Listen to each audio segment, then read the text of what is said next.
অতএব কিশোর ভাই, নওজোয়ান, বয়স্ক বাবা, এই আয়াত পড়ার মূল উদ্দেশ্য এটা।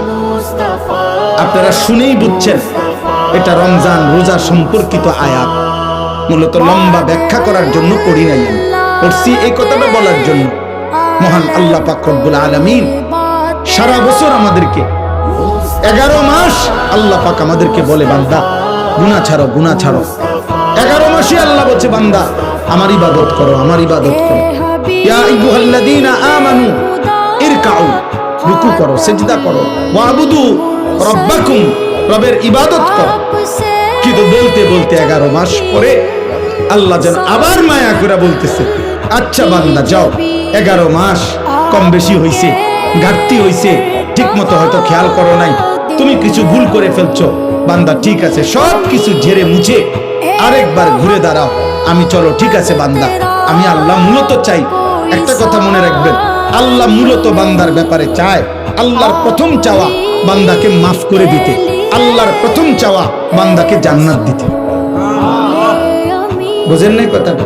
মূলত অনেক সময় আছে যে অনেকে ওই যে কথাটাই ঘুরাইতে আছে, মূলত হে ফিরতে চাইতে আছে, কারণ কথাটা মিলাইতে পারতেছে না, কিন্তু তার ভিতরে ক্ষোভ হইলো, তার উপরে জিদ উড়ানো, তার মারণ, ক্ষতি করা। আল্লাহ বলে না, বান্দা তোমার ব্যাপারে আমার প্রথম চাওয়া মাফ করে দিতে, তোমার ব্যাপারে আমার প্রথম চাওয়া জান্নাত দিতে।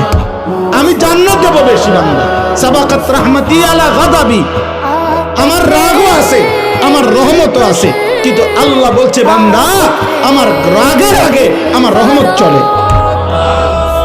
আমার রহমতের গতি বেশি আমার রাগের চাইতে।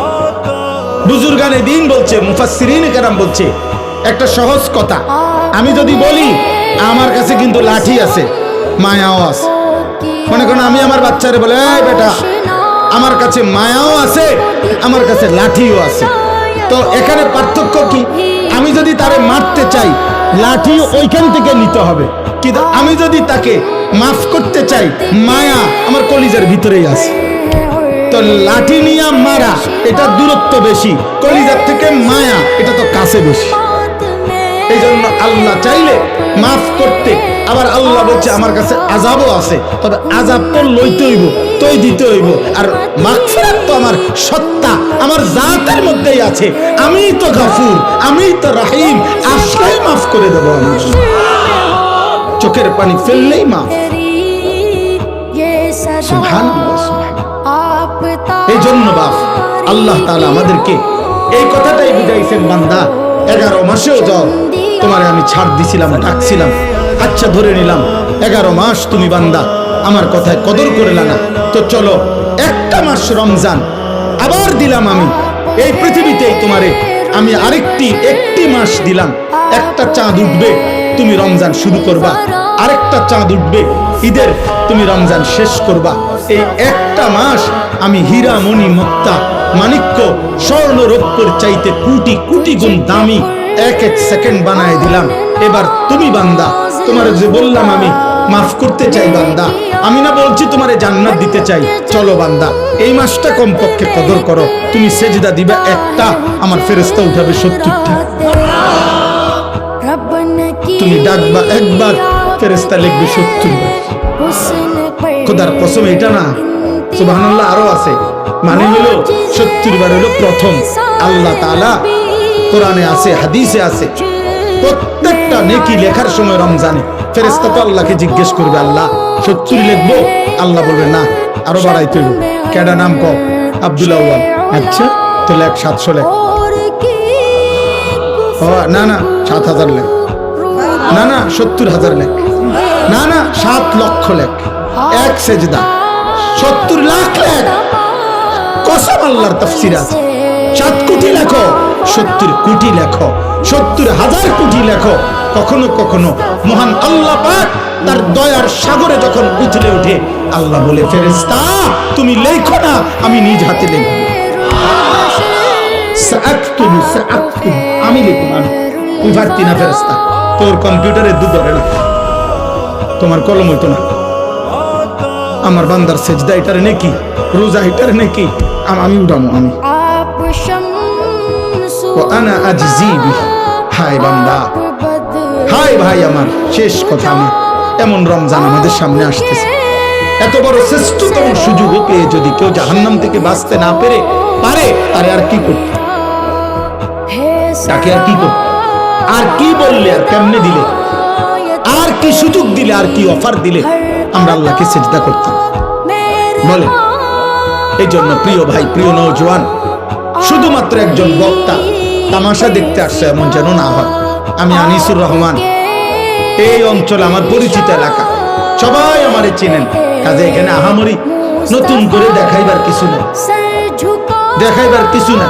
আমার কর্মজীবনের পুরাটা জীবন এই মুরাদনগরে আমি আসা যাওয়া করছি। আমার কর্মজীবন যদি 21 বছর হয়, আমি 21 বছরে নিয়মিত আলহামদুলিল্লাহ মুরাদনগরের গলিতে গলিতে আসছি। যেহেতু আমি এখানে প্রথম বললাম আমি এখানে চাকরি করছি এই সুবাদে, অতএব আজকে এই কিশোর ভাই, নওজোয়ান ভাই, যেই সমস্ত ছেলেরা আজকে এই মাহফিলের আয়োজন করলাম, নওজোয়ান, আমি তোমাদের জন্য দোয়া করি, যারা এমন সুন্দর মাহফিল সাজাইলো, আল্লাহ তাদের কবর আখিরাত সাজায় দেন, আল্লাহ তাদের খানদানকে মাফ করে দেন। আপনারা যারা আসলেন, আপনাদের সমস্ত বংশধর আল্লাহ যেন মাফ করে দেয়, আপনাদের কবরবাসীদেরকে যেন আল্লাহ মাফ করে দেয়। 1 মিনিট হোক, 10 মিনিট হোক, 1 ঘন্টা হোক, আল্লাহর কথা বসে শোনা আদব, মনোযোগ দিয়ে শোনা আদব। দ্বিতীয় কথা হলো, সবগুলো হাতে ধরা মোবাইল বন্ধ করো। আমি তোমার কাছে অনুরোধ করলাম, আদেশ করলাম, ছেলেরা আমি এরপরে ধমক দেব, হাতে মোবাইল ধরে ভিডিও রেকর্ড করা যাবে না। এই ছেলে, এই আহাম্মক, মাথা নোয়াও কেন, আবার হাসে বেওকুফ, একজনও না। এই 40-50 মিনিট সময় আল্লাহর কথা আমাদের দিকে তাকায় আসো, বরকত। যেই কোনো মানুষ, একেবারে যেই কোনো বিবেকবান এটা যদি খেয়াল করেন, দেখবেন মোবাইল হাতে ধরে থাকে যে তার পুরাটা মনোযোগ, একেবারে শতভাগ ধ্যান খেয়াল এই মোবাইলের দিকে, ফলে নিজের কলিজায়, হৃদয়ে কোনো কথা পৌঁছায়। এখন যদি বলে আমি মোবাইলে উঠাইয়া পরে শুনবো, তাহলে এখনই আর শোনার কি দরকার, মোবাইলে তো আমাদের ওয়াজ আছে, তাহলে আর এই কষ্ট করে আসার কি প্রয়োজন ছিল? আমারই বা আসার কি দরকার, আপনাদেরই বা আসার কি দরকার? মোবাইলে তো ওয়াজ পাওয়া যায়, সবার ওয়াজ আছে, ছোট বড়, পরিচিত অপরিচিত, সকল বক্তা না, শুধু যার যা মনে চায় বর্তমান পৃথিবীতে সে তো তা মোবাইলে দিচ্ছে। চলা ফেরা, হাসি, যে যা মন চাচ্ছে সে তাই দিতেছে মোবাইল। তাইলে মোবাইলে তো সবই আছে, কিন্তু আমাদের জীবনে থাকা দরকার।